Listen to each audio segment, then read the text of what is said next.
Bonjour, si je vous dis performance, vous pensez à la victoire, au fait de se dépasser, d'atteindre un objectif de la meilleure manière possible, généralement en se reposant sur des critères précis de méthode, de compétences et d'entraînement. Le monde du jeu de société n'est pas étranger à tout cela, puisqu'il possède un grand représentant en la matière avec les jeux d'échecs et son système basé sur la compétition. La performance devient ici nécessaire pour remporter la partie. Elle intervient également dans le loisir coopératif et interactif qu'est le jeu de rôle, sous des formes assez variées. Commençons par identifier les domaines liés au jeu de rôle qui rendent la performance possible. Ils se structurent en trois grandes catégories. D'abord, il y a la performance technique. Elle est liée au système de jeu.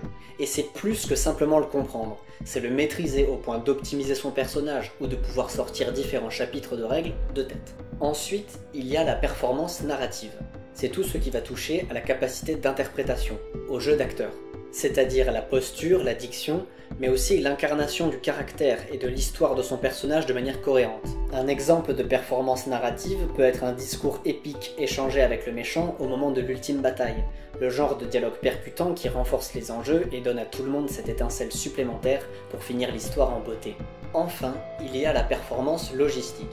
C'est tout ce qui entoure l'organisation des parties et la gestion des outils qui vont avec. Définir les créneaux disponibles pour jouer, préparer l'aventure, les images pour illustrer, les éventuelles musiques en fond, les logiciels à mobiliser si par exemple vous jouez en ligne, bref, tout ce qui permet à la partie de se dérouler correctement et aux deux autres types de performances de s'exprimer pleinement. Ces trois catégories ont ceci en commun qu'elles disposent toutes d'une marge significative de progression.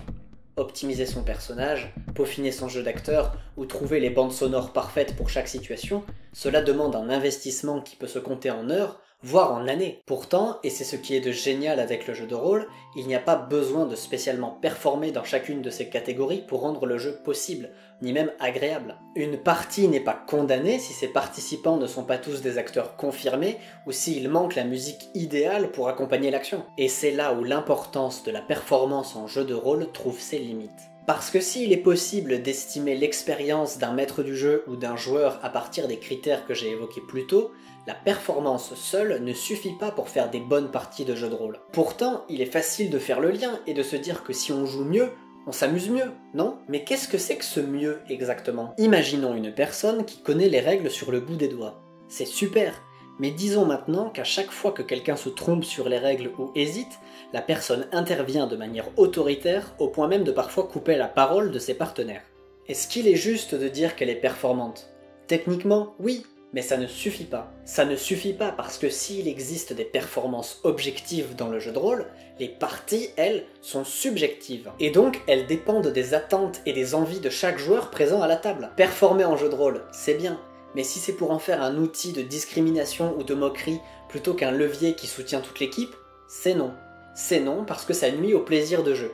Et si les performances, elles, sont optionnelles, le plaisir de jeu, lui, est essentiel. C'est la priorité.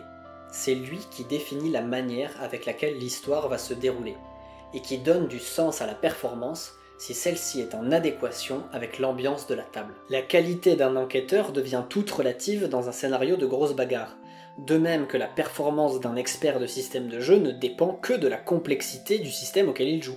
Il est donc vital de ne pas se perdre dans une logique de la performance pour la performance, et de ne l'employer que lorsque celle-ci est utile.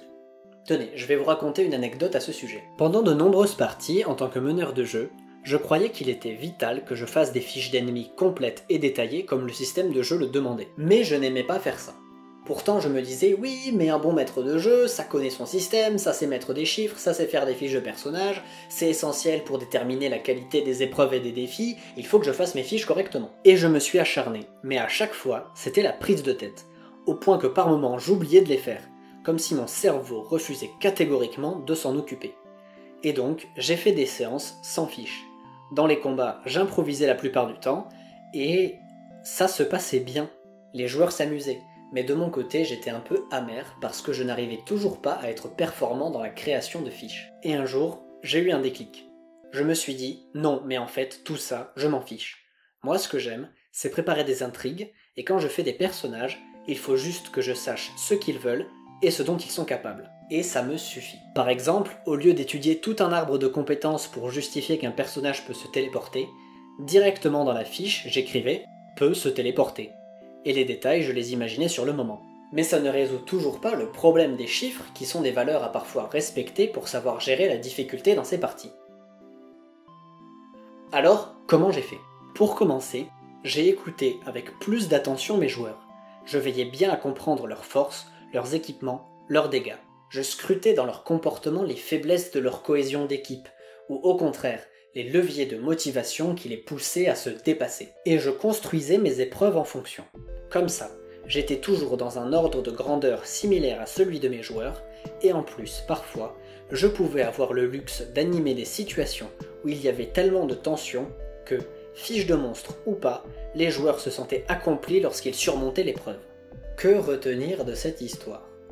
Eh bien d'abord que c'est tout à fait compréhensible d'apprécier la performance en jeu de rôle. Ce loisir fait appel au monde du théâtre et de la littérature, alors si ces domaines vous intéressent, la marge de progression est tout bonnement gigantesque. Mais dans une activité de groupe comme le jeu de rôle, si la performance ne tient pas compte du facteur humain, au lieu d'être moteur de curiosité et de découverte, elle peut devenir un poids qui instaure des logiques viciées, un sentiment de pression, des échelles de bons, de mauvais joueurs, alors que tout ça dépend entièrement du style de jeu de chaque table et des intentions des participants. Je ne m'écoutais pas, et je n'écoutais pas mes joueurs quand j'étais dans ma logique fermée de performance. Je courais après des chimères, qui étaient objectivement utiles, parce que ça donne toujours plus d'outils que de maîtriser aussi bien le système de jeu que les créations d'histoire, mais dans le contexte où je me trouvais, ça n'était pas utile. Cela dit, la performance et la recherche du mieux soulèvent une question intéressante.